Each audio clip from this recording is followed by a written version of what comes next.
Hey, my beautiful listeners, we are back with season 3 of The Beautiful Side of Grief, and I'm your host, Helen Morris. My incredible guests continue to share their own personal stories of grief in so many different forms and how they have managed to find the positives and beauty from their experiences.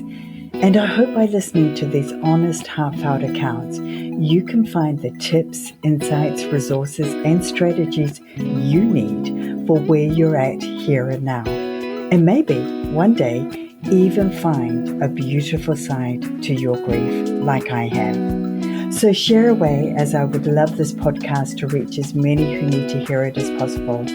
Don't forget to check out the episode notes as well for more information and links. Plus, the energy healing I do that changed my life forever. And this season, I'd also love to share the affirmations and meditations I'm working on, so stay tuned for those. Right now, though, my thanks for listening, and let's check out who this week's guest is. Often when we find ourselves pushed into a corner emotionally, physically, or mentally, at our worst, and feeling that we're unable to move forward, that is when we miraculously, or not so miraculously, find the solution or solutions that best work for us. Or that's what I've found anyway. And this was certainly how it was for Lauren Fonvielle when she endured one of the most difficult times in her life. She discovered yoga, meditation, reiki, and also something called EFT, Emotional Freedom Technique, or tapping as it is often known. Lauren is now an integrative energy practitioner specializing in EFT or tapping to help clients relieve themselves of their stress, anxiety, and trauma, and that's got to be a good thing. It's a guided journey of self-healing, breaking through obstacles, physical, mental, or emotional, that keep people stuck and in pain. In recent years, she's had to navigate the grief of losing her father-in-law to suicide and the ripple effect that has had on her family, plus grieving everything that Parkinson's has stolen from her family as her mother's illness continues to worsen. Yet it is these challenges that help her serve her clients better.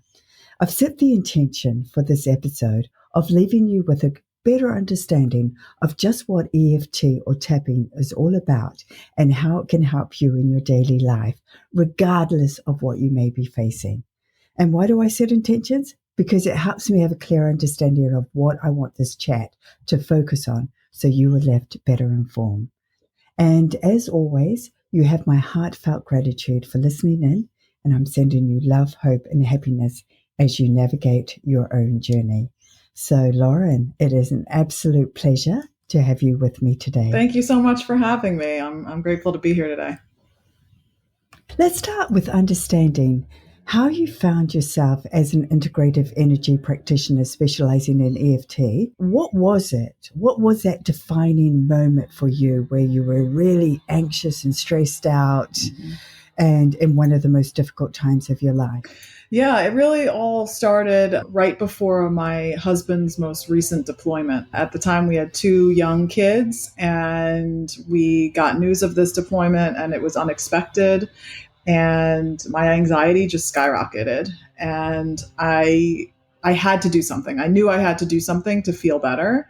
And, my first instinct was to go to the doctor, and her first instinct was to write me a prescription. I wasn't ready to go that route yet. I decided to give myself a month and see if I could do things on my own, and if it shifted anything. And if not, then I would go back and get the medication. And that day I went to yoga, because in reflecting back in many difficult times in my life, that seemed to be a repeat thing. I would always end up in a yoga class, right? And that particular day, there was a flyer for yoga teacher training, and something deep within me called me to sign up for that. I knew that was going to help me. And I did. And at that time, I was just really dedicated to my yoga practice. That decision opened up a whole new world to me. I was surrounded by people that were interested in energy work. And I was then introduced to Reiki.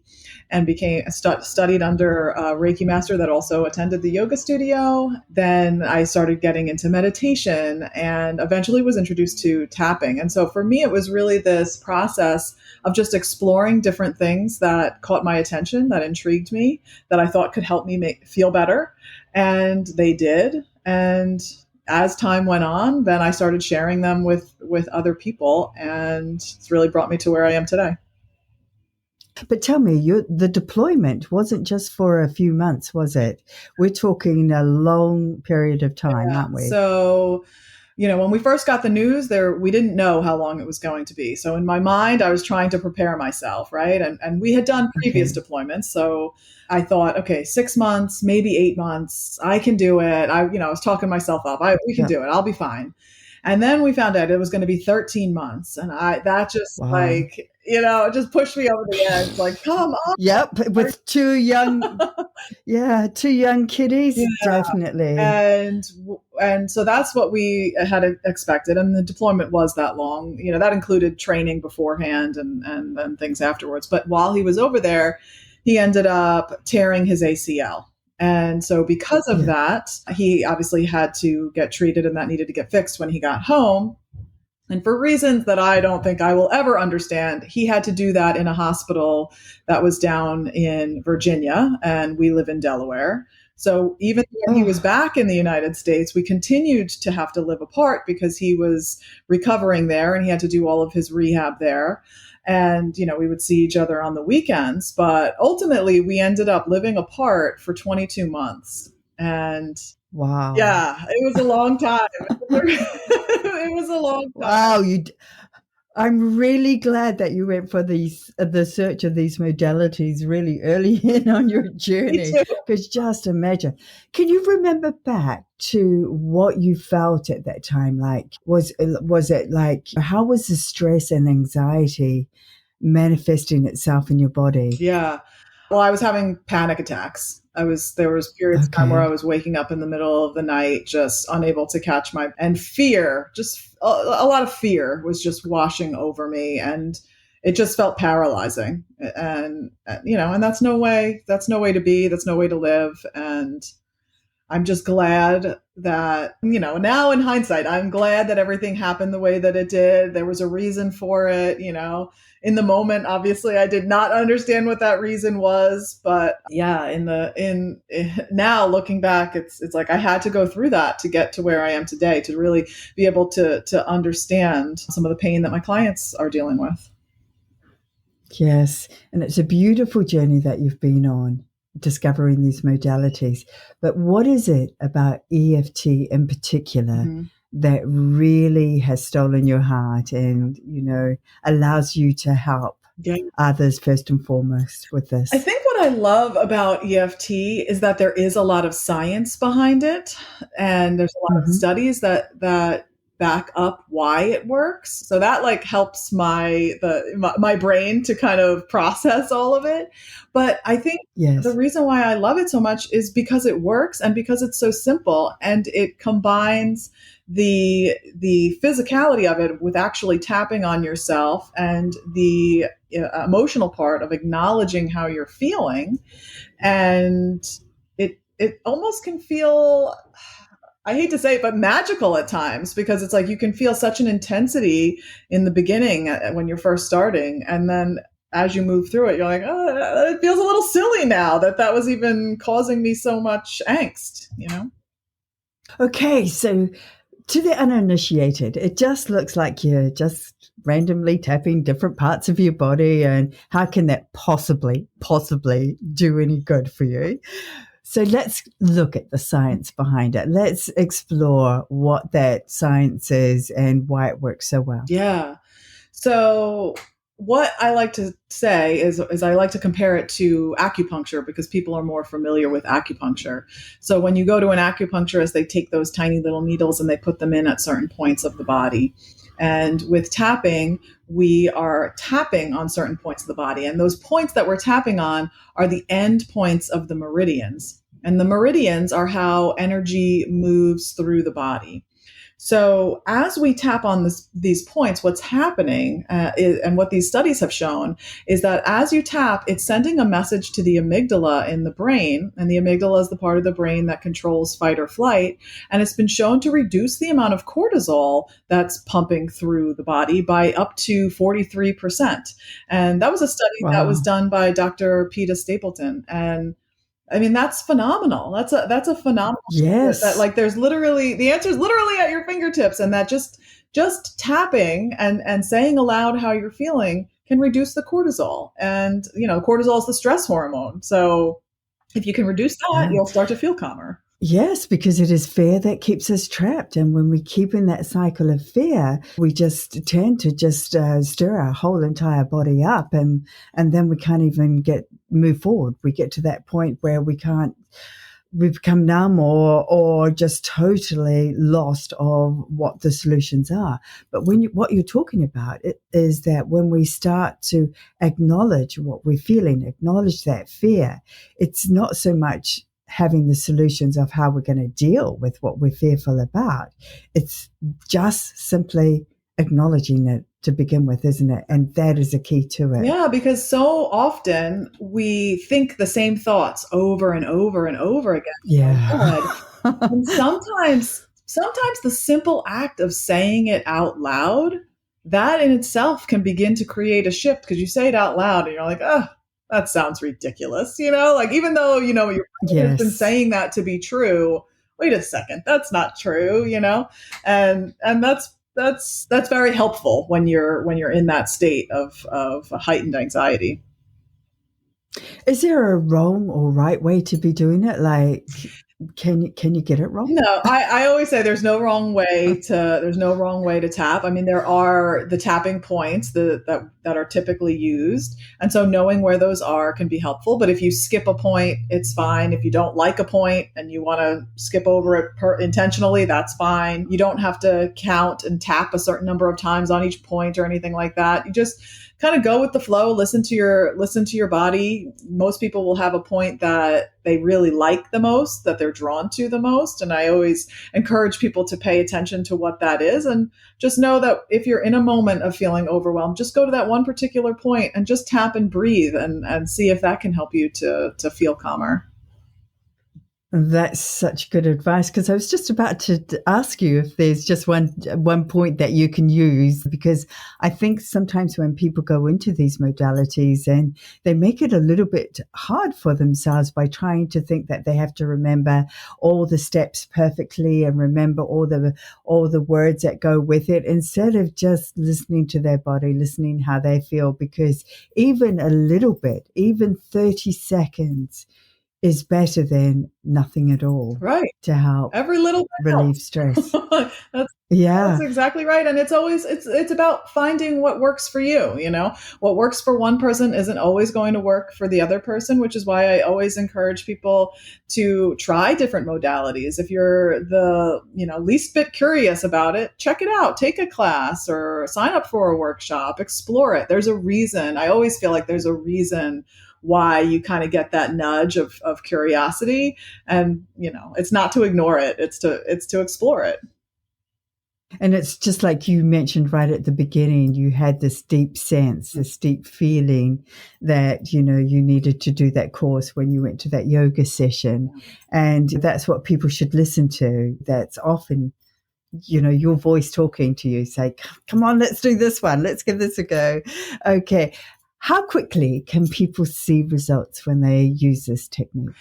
It depends. It really depends on the issue that you're dealing with, how long you've been dealing with that issue, how ready you are for a change too. Sometimes there is a benefit to the pain that you're in, whether that pain is emotional or physical. And I know that can sometimes be a hard pill for some people to swallow. Like, how is there a benefit to this pain? I just want to get rid of it, Yes. right? But kind of exploring, well, is there something else that's going on that is a benefit? And so, like, just an example of that is, a client that I had that was in a deal of physical pain, was in bed a lot. And when I asked her that question, she paused for a moment, and the thought was, well, because I'm in bed and because I'm in pain, my kids come to visit me a lot more. And there was a Oh, big aha moment in that for her. And the pain was reduced as that awareness came to be. And so depending on how ready you are for healing, can depend too on how quickly things can work. But you can notice change in as quick as, a couple of minutes of finding the relaxation. But when we're talking about bigger issues or traumatic issues that have happened in the past, it likely will take longer. There are layers to the pain that you're in, and it's very specific to you and your situation. yeah, that's really good to understand because, we always read reports of, I did this once and I completely changed my illness and I no longer have any symptoms and this type of thing. And then people try it themselves and they don't notice anything very much to begin with. So it's really important to understand. It really depends on what you've been through, what's manifesting, how it's manifesting, how long it's been there for. And I know that from my own self. I had chronic illnesses from a very young age, from all the trauma I'd had from childhood upwards. And, for me, the pain was actually manifested after me protecting myself for so many years.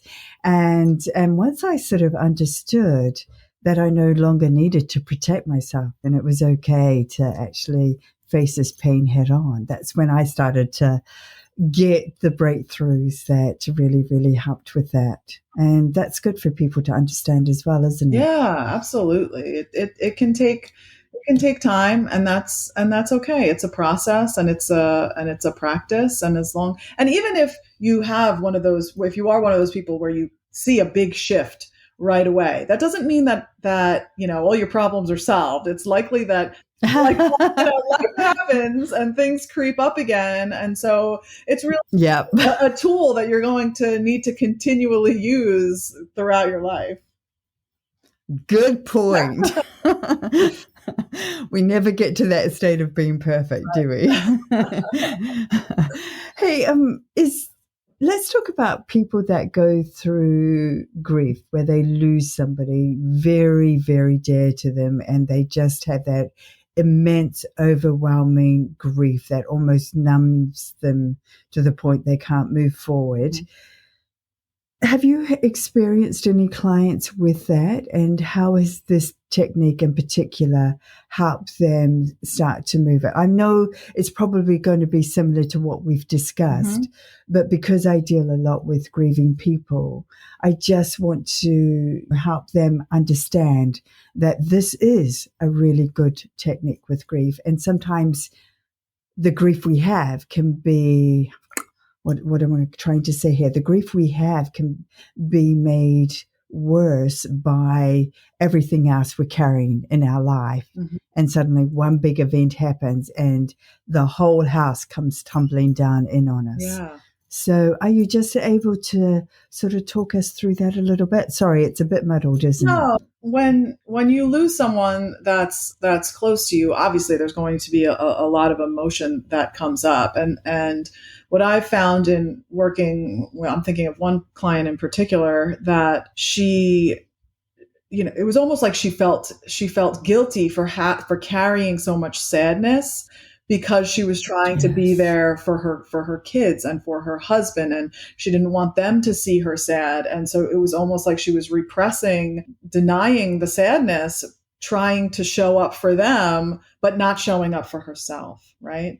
And so tapping really, it helps you to hold space for the feelings that you feel. And so especially if it's a new loss, it's not like you're going to go from feeling sad, incredibly sad, to happy in a session. That's not going to happen.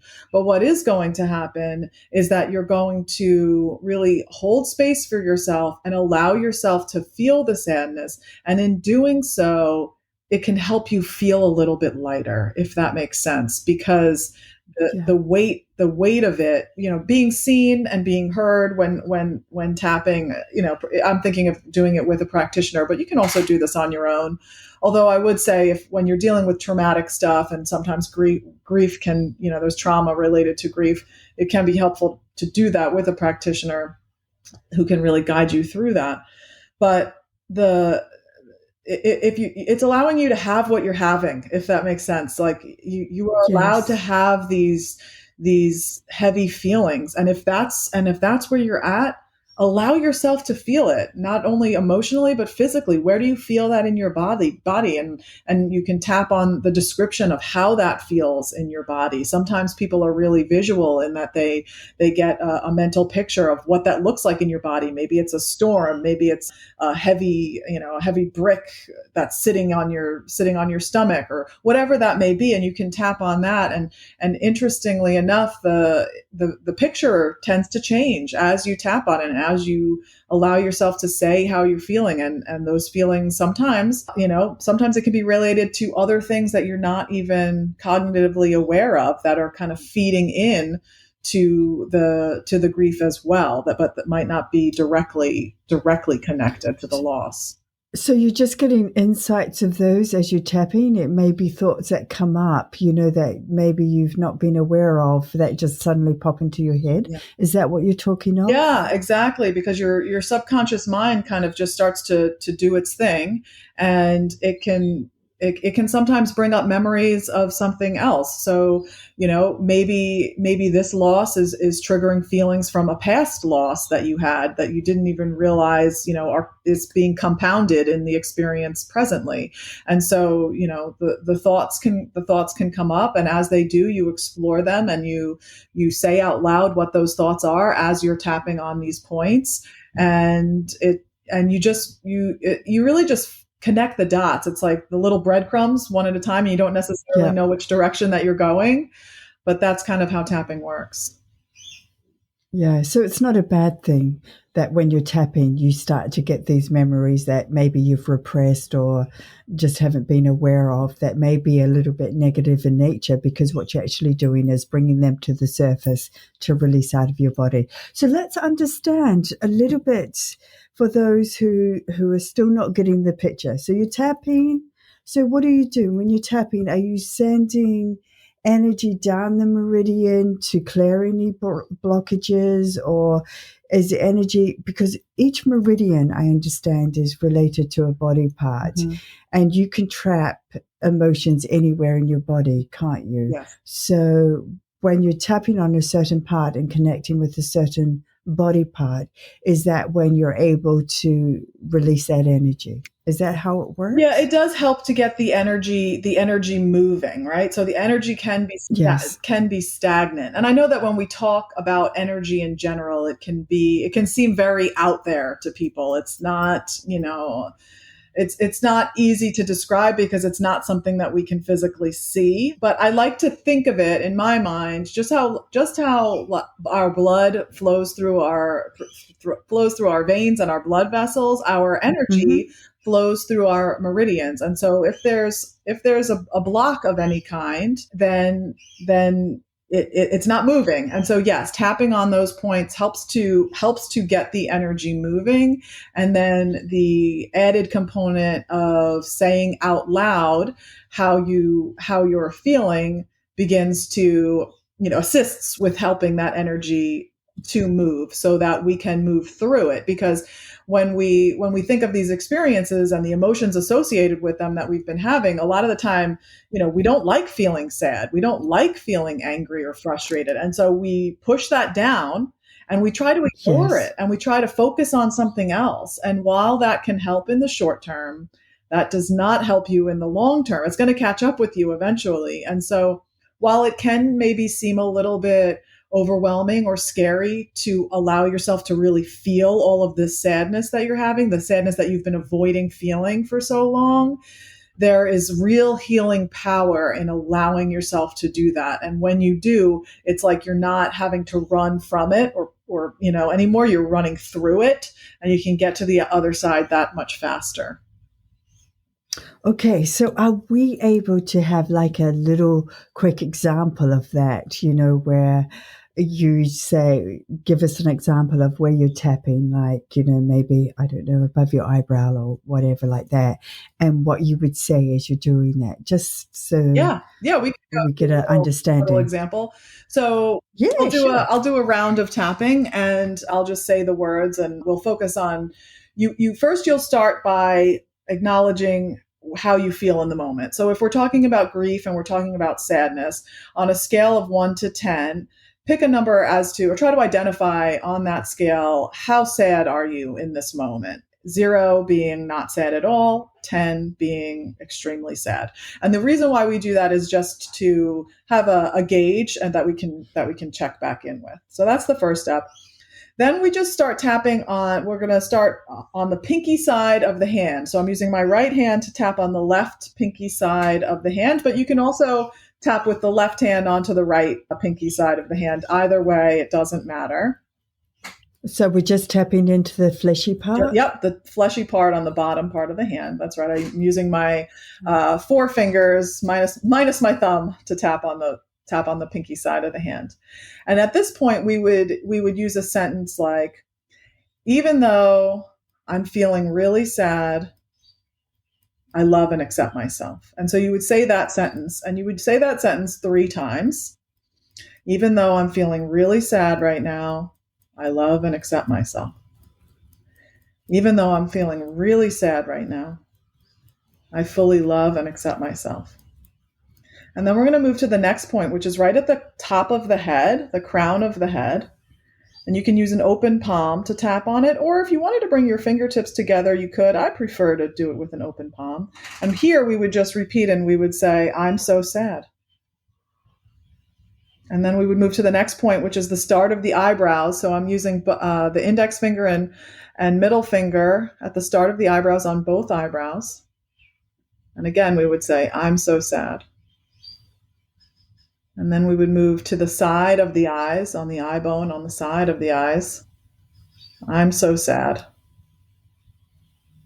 And then we would move underneath the eyes. I'm so sad. And then we would move underneath the nose, kind of to that point, that 90-degree angle where the lip and the nose come together. I'm so sad. And then we're going to move to the chin crease, between the bottom lip and the tip of the chin. I'm so sad. And then we're going to come to the collarbone. So you really want to be about 1.5 inches maybe under the bone itself. So on the fleshy part underneath the collarbone on both sides. And again, saying, I'm so sad. And then the next point is underneath the arm. So for women, it's the center of the bra strap on the side of the body. For men, it's probably 2.5 inches from the armpit. And then the last point is on the back of the hand between the pinky and the ring finger. And I tend to like to bring my one hand onto my heart and then tap with my other hand. And again, saying, I'm so sad. And so that's just an example. Those are all of the points. And as I mentioned earlier, you can move through those points, paying attention to which one you like the most, paying attention to, oh, that's a point that I naturally touch during the day. I feel like the collarbone point, a lot of people will bring one hand to their heart or over their chest. That's a common one. Or maybe if you're thinking, you're tapping your chin area or something like that, or maybe rubbing the sides of your eyes if you're feeling overwhelmed with something. A lot of these we naturally move to during the day, but that just kind of gives you an example. So you really just are saying the emotion that you're feeling as you move through, and then you can get more detailed as memories come up. You can say the specific memory that comes up and tap on the points, and then notice how that feels in your body. Notice what other thoughts come up, and it just one thing leads to the next. A couple of points here. I don't know whether you noticed, but as we started doing that, and you said, I'm so sad, and my eyes started tearing up as we started doing this because, March for me is the time I lost my beautiful girl. And so this is a time I always feel immense sadness. And so when we did that exercise just now, that was so beautiful. Thank you. Because I could feel it. I really could feel it and acknowledge it. And I felt that energy shifting. Like I felt moving away from wanting to cry to just, it's okay. Yeah, I am sad. It's okay. That's beautiful. And that's how it works. Like you slowly move towards the better feeling thought. When it feels authentic to you, you could then say, like if you're feeling, you could say something though, even though I'm still sad, it feels a little lighter, right? So you could do a round you could do a round of tapping on that. And eventually you can maybe get to a point, well, even though the sadness is still there, I know I'll get through it, or I know I'll be happy again, or I've gotten through sadness before, or whatever feels true to you. And so that you're slowly moving towards that better feeling thought, because, a lot of time, sometimes you'll hear people say like, okay, well, let's recognize that I'm feeling sad. And then let's say a positive affirmation. And it's like, that just doesn't work, right? Like you can say, recognize I'm sad and then say, I'm really happy today. Like you could say the words, but you're not going to feel it. And so it's really, EFT and tapping is all about really tuning into how you're feeling and staying authentically true to you. The other thing I love about it is we just went through that. We just went through every point and it took no time at all. Mm-hmm. So it's not something that's going to take a huge chunk out of our day to have to focus on and use. We can use it multiple times very easily throughout our day until we get to that point of feeling calm and more centered and more in control of things. And I love that about tapping. Yeah. It's so cool. And it's simple. It's a very simple technique, but you not easy in the fact that you really do have to allow yourself to feel the feelings. You have to be willing to go there. But the technique itself is very simple, and I have personally found, and I've witnessed it with my clients, how truly effective it can be. So this really helps people who are experiencing pain as well, doesn't it? It's not just the emotional side of it. It's also like, if they've got a migraine or experiencing, a lot of abdo pain or whatever pain it is. Just share with us using exactly the same techniques, are you? Yep. To get the same results? Yeah, absolutely. And with physical pain, it's interesting because, of course, the physical pain is always real. I always want to say that. But a lot of the time, there are emotional contributors to the physical pain. And by acknowledging the emotions that we're feeling, a lot of the time, the physical pain will lighten. And that's powerful. That's really, really powerful. Because, when you're, and I think the best example is with anxiety. When you're feeling anxious and stressed, most people automatically associate that with a physical sensation. Maybe people think, okay, I'm stressed. I carry my stress in my neck and in my shoulders, right? But the thing is that it's not just with anxiety that we feel things physically. It's with every single emotion. So for sadness, where do you feel that in your body? Maybe you feel it in your chest, a heaviness in your chest, or maybe it's like a pit in your stomach, whatever it may be. And by acknowledging that and beginning to connect the dots with the emotions that are contributing to the pain, you find some freedom from it. So I mentioned in the intro very briefly that your family struggled with the loss of your stepfather, and for many families. Oh, sorry, your father-in-law. Did I say? Oh, sorry, your father-in-law. And for many families, suicide in particular has so many layers wrapped around it, because there is a lot of guilt on family members who survive saying, I should have recognized this. I should have been able to do something to help this, or, I didn't see how much pain, or I did see and I didn't do anything. And so, gosh, it's a huge minefield to navigate for those who are left behind. And so is this where tapping helped you and your other family members? Yeah. I mean, I personally used it a lot and I still do during that time when we got that news. I was in, whenever I had a free moment, I was in a room by myself tapping. It helped me feel better. My family, they know that I do this work, but they aren't necessarily as open to trying it. But at that point, it was everything for me personally. Yeah. Yes. Yeah. And that's good. And how does it make you feel? Like when you go through a session, like where you're sort of full of a lot of emotion going into it, how are you left feeling at the end of it? I know how I was left feeling, but Yeah. explain how you were. For me, it's very cathartic. It's very cathartic to really allow myself to feel those feelings, and I feel lighter. I always feel physically lighter, emotionally lighter, and that I can move forward. That the stagnant feeling that I often have when I'm dealing with a lot of emotion and that heaviness, that's lifted, and that it's like, okay, I can move forward. It might not be easy. This still really is hard, but I can move forward. Yeah. Yes, and that's such a key thing, isn't it? Being able to move forward. It's never about, getting over this, because I don't think grief or loss or, even trauma, I don't think you ever get over it. What you learn to do is learn to live with it in a way that's far healthier for you to do so.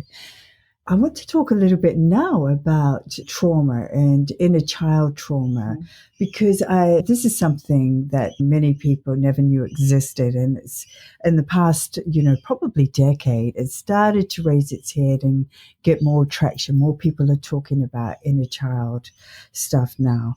And I do a lot around epigenetics and being passed through your genes from your ancestors, including trauma. So you may have been born into this world with a lot of inherited trauma that you had no idea about. And your life's just been one long struggle as you try to navigate one thing after another. And I think it's really important that we, begin to understand how this can impact on our lives. So this is going to have a huge impact on that as well, isn't it? Because it's about recognizing, we don't always have to understand it in any great depth, but if we just start to recognize, man, I can never seem to find that job I want, or I always seem to be stuck whenever I want to do such and such, or, why doesn't anybody see me or hear me? Can we talk about tapping in relation to inner child trauma? Definitely. And moving forward there? So a lot of the limiting beliefs that we have, whether it's like you were just saying, like, why doesn't anybody see me, or I'm not good enough, or nobody loves me, all of these types of thoughts almost always stem from your childhood. And this work can help, even if you don't have any cognitive memory of anybody saying to you, like, you're not good enough, right? But these feelings, it's like it was a learned thing. And so by tapping on how you feel currently, sometimes those memories will come up, even if you right in this moment don't remember them. They don't, sometimes they will come up and it'll feel like, oh, and a lot of times the immediate response is like, oh, I don't think that's related. People don't think it's related. But once you explore it, it typically is. And so by going there and exploring these thoughts that you're having, and then the feelings that come up, and possibly any past memories that come up, yeah, there can be some real freedom that occurs in kind of stepping almost into that role of mothering your younger self, right? Like, what are the things that you can tap. Let me back up a little bit. So you can tap about the situation, about the fact that you feel this way. If there is a specific memory about why you feel this way, and you think that has a lot to do with it, you can tap about that. You can tap talking to your younger self, like what would your younger self need to hear in that moment. If there's a memory of That's of great. like you're at a certain age, having a vision in your mind of you at that age, and what would you want to say to her. So talking to her, and then you can even move into the mode of talking as her, talking, that's you, and talking as your younger child. What is she saying? How is she feeling? And it's really interesting when you do that type of work, the things that come up and come out and that heal from that process. And then I always like to think about sending love to that former version of yourself, right? Sending all that love to the Beautiful. former version of you.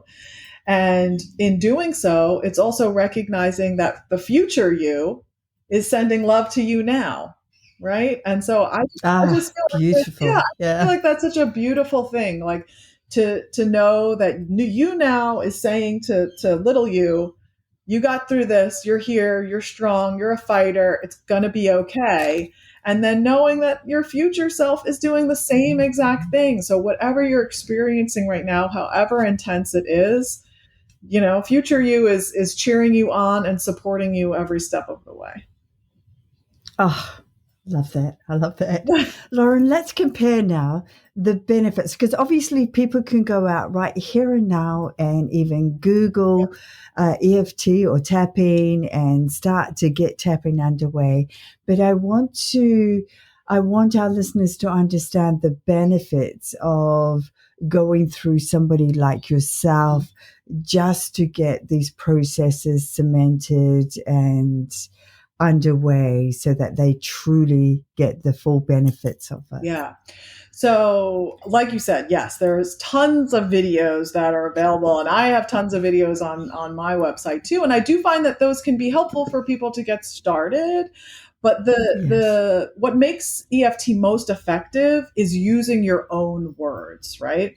And sometimes people really struggle with that. That's what a lot of my clients will say. I don't know what to say, right? I don't know where to start. I don't know what to Yes. say. So Yes. if that's what you're struggling with, yes, I would highly recommend working with a practitioner, because when you're in the feelings, when you're in the midst of everything that's going on and all of the emotions, it's very hard to have that outside perspective to be like, oh yeah, that's the most intense thing. Let me tap on that, because everything feels like it's the same intensity, right? Everything just feels, Good yeah. point. Yes. So having that outside set of eyes to really be like, okay, I hear you saying this. That sounds like it's like, or even like body language when working with someone virtually, like you saying that, I see your body doing this. It seems like we should start there, right?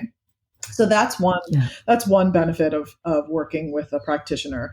Also, if you knowingly have trauma, you're going to want to work with a practitioner, because to have somebody guide you through that practice is going to be important, because you don't want to go down a road and not really know where you're going. Having somebody that has experience to help you when you're dealing with your trauma is critical, and having that support system. And tapping is complementary to therapy and to all sorts of other modalities as well. And so yeah, just figuring out what works for you. But if you're just interested in getting started, knowing where the points are, knowing that if you start to feel overwhelmed, maybe this is something you could try next time. Yeah, definitely go check out a video and see how that works for you.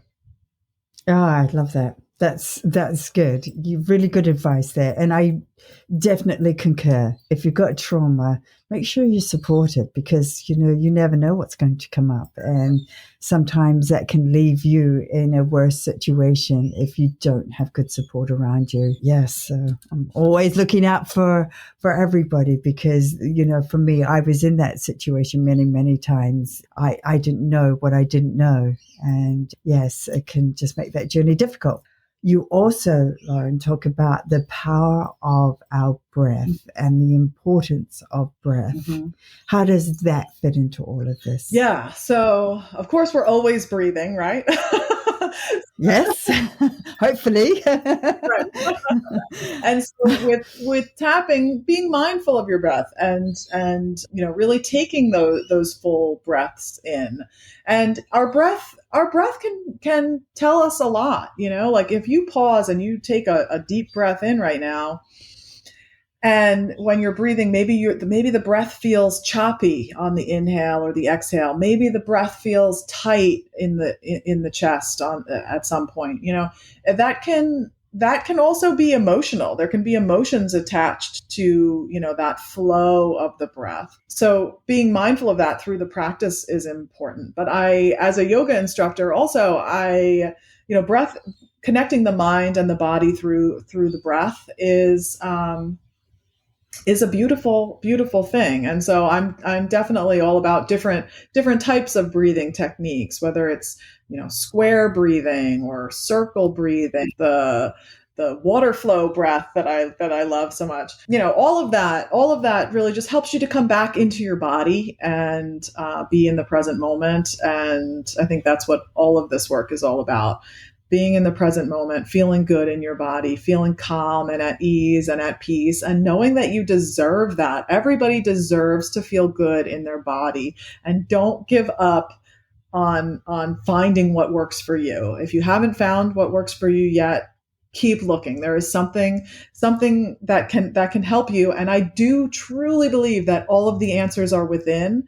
So the answers aren't out there. The answers are within. And so quieting the mind so that you can really hear and listen to your body and what she needs is helpful and is a beautiful place to start. And then working with someone who can help guide you on that journey, if you're really struggling to do it on your own, is always the next best step. Oh, I like that. So we're wrapping this up, but there's just one last thing I want to talk about, because often people, when they're anxious or fearful or in any of those really fight or flight emotions, are often shallow breathing, aren't they? And may not even realizing that they're shallow breathing. So they're not getting any good, deep oxygen to their cells around their body. And I don't think, look, it's almost like a basic that we should have been taught how to breathe properly from a child. Right. Because, it took me years and years and years to realize that I shallow breathed and breathed through my mouth a lot. And so I had to consciously start to change that. And so if we've got anybody listening now, this is the importance of breath, is actually just recognizing how you're breathing. And I loved what you pulled out about that, whether it's catches or whether it's smooth or whether it's tight. I like those expressions to describe it, because they're so on point. So I would like to know now, what's the best thing that's happened to you so far today? Oh, I have had a wonderful day today, actually. Good. Yeah.